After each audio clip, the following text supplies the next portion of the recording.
Olá! Hoje a gente vai investigar uma peça de engenharia incrível que todo mundo usa, mas que, assim, quase ninguém conhece pelo nome. O isquio. Recebemos um material de estudo bem detalhado sobre ele e o que me deixou curiosa foi um paradoxo fascinante. Pensa só, o mesmíssimo osso que serve de apoio, quase como um pé de cadeira quando você senta num lugar duro, também é uma via expressa super complexa, cheia de túneis e passagens. E por ali passam alguns dos nervos e artérias mais importantes da nossa perna. Então a nossa missão hoje é meio que resolver esse quebra-cabeça. Como é que pode uma única estrutura ser ao mesmo tempo um pilar de sustentação e um portal tão delicado? Vamos usar o material que a gente recebeu para desmontar o isquio, entender as partes dele e, o mais importante, descobrir por que cada curva, cada ponta, cada buraco ali é uma solução genial da engenharia do corpo humano. É a pergunta perfeita para começar. Essa dualidade, sabe, entre força bruta e delicadeza funcional é o que torna a anatomia tão fascinante. O isquio é um herói anônimo do nosso esqueleto. Ele não tem o prestígio do fêmur ou do crânio, mas sem o design inteligente dele, ações básicas como sentar, levantar, correr seriam impossíveis. A história dele é a história de como a forma segue perfeitamente a função. Certo. Então vamos colocar essa peça no mapa do corpo. O material que a gente analisou descreve o isquio como a parte mais posterior e inferior do osso do quadril. Mas isso ainda soa um pouco abstrato para mim, sabe? O osso do quadril não é uma coisa só. Então, no adulto ele parece uma coisa só, mas na verdade é o resultado da fusão de 3 ossos diferentes durante o nosso desenvolvimento. Tem o ilho, que é aquela parte grande e superior que a gente sente na cintura, o pubis, que fica na frente, e o nosso protagonista, o isquio, que fica atrás e embaixo. Eles se encontram e se fundem num ponto super importante, uma cavidade em forma de taça chamada acetábulo. O acetábulo. É ali que a cabeça do fêmur se encaixa para formar a articulação do quadril, certo? Tipo uma bola e um soquete? Exatamente. E o isquio forma a base, a fundação dessa cavidade. O material de estudo é bem claro nisso. Ele diz que o isquio constitui toda a porção abaixo de uma linha de demarcação ali no acetábulo. Então ele não só nos sustenta sentados, como também é parte fundamental da articulação que permite a gente andar. Entendi. E o documento divide o isquio em 2 partes principais, um corpo e um ramo. Imagino que o corpo seja a parte mais parruda, o centro da ação. Isso mesmo. O corpo é a massa principal, a porção mais robusta que se junta com o ilho e com o pubis. Aí, a partir desse corpo, se projeta uma espécie de braço ósseo para frente e para baixo. Esse é o ramo do isquio. E esse braço, ele não fica solto, né? Ele vai se conectar com outra estrutura. O material diz que ele se une ao ramo inferior do pubis, que é o osso da frente. Juntos, eles formam o que o texto chama de ramo isquiopúbico. Vendo a imagem, parece quase um arco, um circuito fechado. Exatamente um arco. E essa arquitetura é genial. Ao se unirem, esses 2 ramos delimitam uma abertura enorme no osso do quadril, o forame obturado. Se você olhar um esqueleto, é aquele buracão na pelve. E por que tem um buraco ali? Eficiência. Ele elimina uma quantidade enorme de peso ósseo que não seria necessária para sustentação, sabe? Sem comprometer a integridade do arco. É como nas catedrais góticas, onde os arcos permitem paredes mais finas e altas.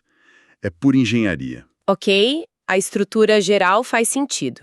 Agora vamos para os detalhes da superfície. As saliências que o material destaca e que parecem ser a chave para toda essa função. Ele menciona 2 projeções na parte de trás, a espinha esquiática e a tuberosidade esquiática. Esses são os 2 marcos geográficos mais importantes do isquio. Imagina que a gente está explorando a parte de trás do osso. A gente encontraria primeiro uma projeção menor, mais afiada e pontiaguda, que fica mais para cima. Essa é a espinha esquiática.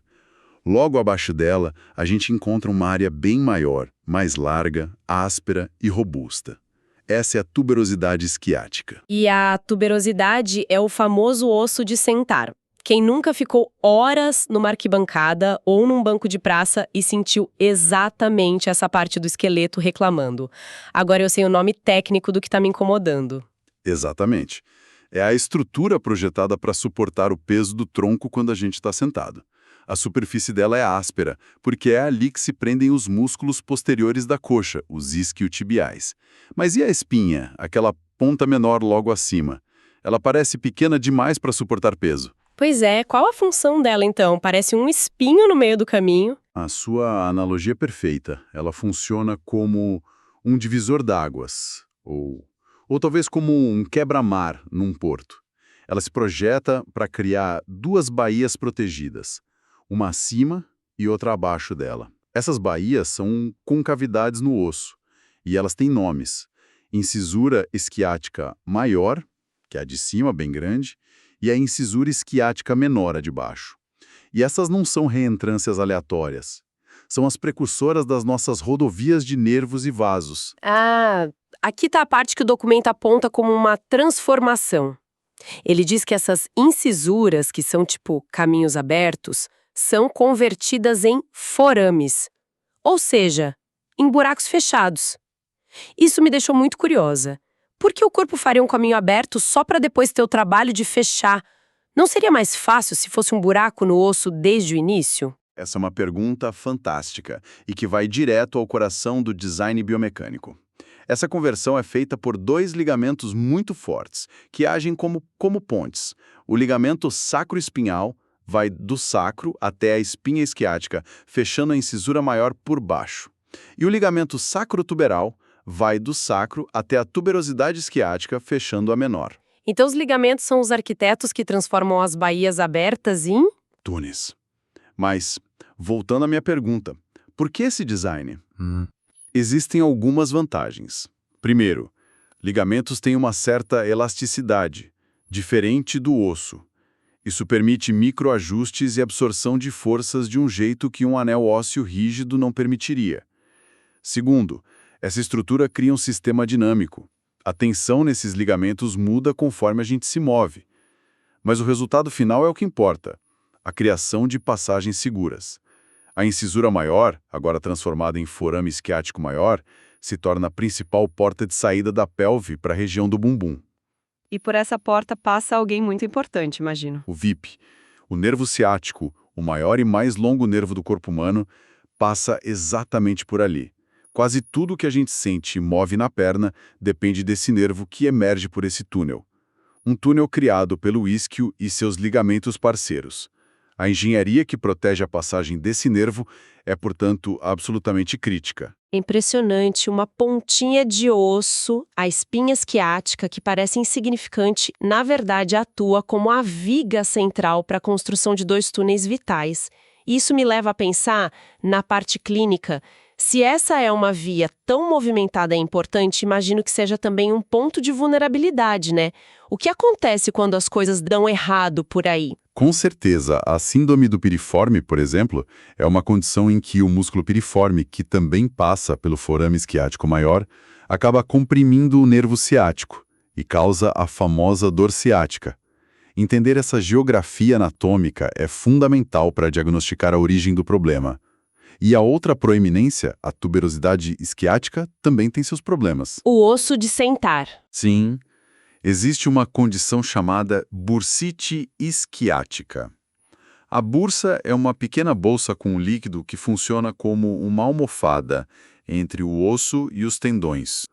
Com o atrito repetitivo de ficar sentado por muito tempo, especialmente em superfícies duras, como acontece com ciclistas ou pessoas que trabalham sentadas o dia todo, essa bursa pode inflamar. Nossa! A quantidade de informação interligada aqui é enorme. Temos a estrutura óssea, a formação das articulações, a criação de túneis por ligamentos, a passagem de nervos gigantes e ainda as implicações clínicas. É fácil ver como um estudante pode se sentir soterrado por tantos nomes e relações. É um desafio real. O volume de informação em anatomia é brutal. E a memorização pura e simples não funciona. A única maneira de realmente aprender é entender as conexões, a lógica por trás do sistema. É preciso criar um mapa mental, não apenas uma lista de nomes. E para construir esse mapa, não tem atalho. É preciso prática, repetição e, principalmente, testar o próprio conhecimento ativamente. E essa complexidade toda é exatamente o desafio que muitos estudantes enfrentam, né? A gente sabe que o volume de informação pode ser brutal e a melhor forma de fixar o conteúdo é praticando. Se você é estudante e quer se preparar de verdade, entra agora em medcoub.com.br, baixa o app e aproveita o maior banco de questões do Brasil. Tem provas anteriores de todas as instituições, questões comentadas, resumos práticos, aulas completas e até flashcards prontos para revisar onde quiser. É o tipo de ferramenta que transforma o estudo passivo em conhecimento ativo. Você tocou no ponto essencial, o aprendizado ativo. É a diferença entre ler um mapa e dirigir pela cidade. Quando você responde uma questão, você força seu cérebro a buscar a informação, a refazer aquela conexão entre a espinha isquiática e o forame isquiático maior, por exemplo. Esse processo de busca ativa fortalece a memória de uma forma que a leitura passiva jamais consegue. É um método comprovadamente mais eficaz para dominar assuntos complexos como este. Certo. Isso tudo é muita informação. Se a gente pudesse desenhar um mapa mental rápido de tudo o que vimos, para não esquecer os pontos cruciais, como seria? Vamos lá. No centro do nosso mapa está o isquio, a fundação posterior e inferior do osso do quadril. Deles saem dois galhos principais. O primeiro é a estrutura.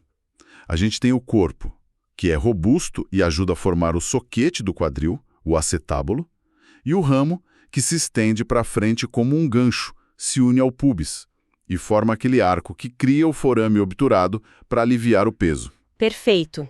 Esse é o esqueleto da estrutura. E o segundo galho do mapa mental seriam os marcos funcionais, as projeções na parte de trás. Exato. Na parte de trás temos os dois protagonistas. Embaixo, a grande e robusta tuberosidade isquiática, nosso osso de sentar, e âncora para os músculos da coxa. E acima dela, a pequena, mais crucial, espinha isquiática. Ela é o divisor de águas. O quebra-mar, que cria as duas baías, a incisura isquiática maior e a menor. E essas baías são então transformadas em túneis seguros por ligamentos que funcionam como pontes. E por esses túneis, especialmente o maior, passa a supervia de comunicação para a perna liderada pelo nervo ciático. Então, se a gente conectar tudo, a resposta para o nosso quebra-cabeça inicial fica clara. A de como um osso pode ser um pilar de sustentação e um portal delicado ao mesmo tempo. Precisamente. Ele resolve o problema com o design. Ele usa a massa óssea, a tuberosidade, onde a força é necessária, e cria aberturas protegidas por uma parceria inteligente com os ligamentos, onde a passagem de estruturas delicadas é necessária. Ele não é só um pilar ou só um portal. Ele é um sistema integrado. Entender o isquio é entender que no corpo humano a arquitetura é a solução. Uau! Então a grande lição aqui é que, ao olhar para um osso, a gente não está vendo só uma estrutura estática. A gente está vendo um registro de problemas de engenharia que foram resolvidos ao longo de milhões de anos de evolução. É a forma mais pura de engenharia funcional que existe. Cada detalhe que a gente discutiu hoje tem um porquê muito claro e interligado. A anatomia deixa de ser uma lista de memorização e se torna uma história de soluções de design. Fantástico. E para fechar, um pensamento para quem nos ouve continuar essa exploração.